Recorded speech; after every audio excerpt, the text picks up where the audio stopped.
एक घटना आपको बताएं जो वास्तविक डर की थी।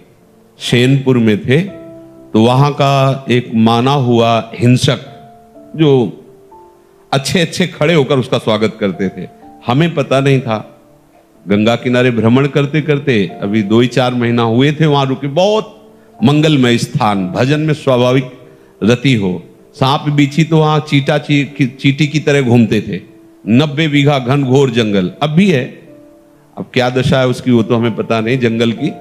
गंगा जी नीचे से बह रही तो एकदम जो प्रधान गेट था, श्री स्वामी मग्नानंद सरस्वती जी की तप स्थली, प्रधान गेट के पास बैठे हुए थे 2-4 वयोवृद्ध जन ऐसे प्रश्न कर रहे थे, ऐसे भगवत चर्चा हो रही।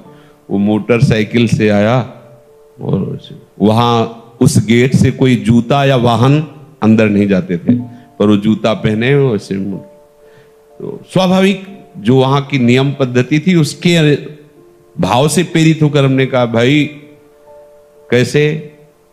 वहां जो बैठे हुए थे वो तो कुछ नहीं बोले। हम कहा ये जूता पहनकर आप मोटरसाइकिल से अंदर जा रहे हैं, बाबा सरकार की तपा स्थली है, उचित नहीं है। हमारी तरफ ऐसे देखा, गाड़ी वहीं खड़ी की, चला गया जो भी जैसा, जूते पहने ही।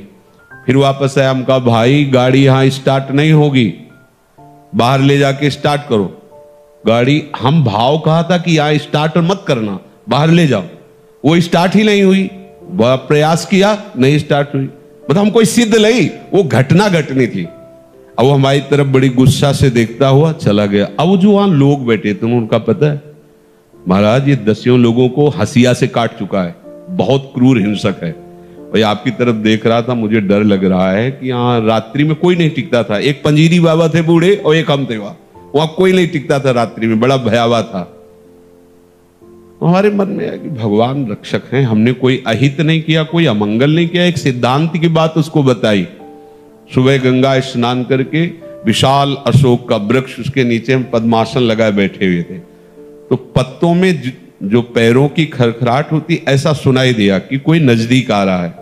तो आंख खोली, देखा वही व्यक्ति। एक बार तो मन बड़ा विचित्र होता है, एक बार तो ऐसा लगा, फिर आंख खोल के बैठ गए। सामने आया, उसने कहा पहचाना?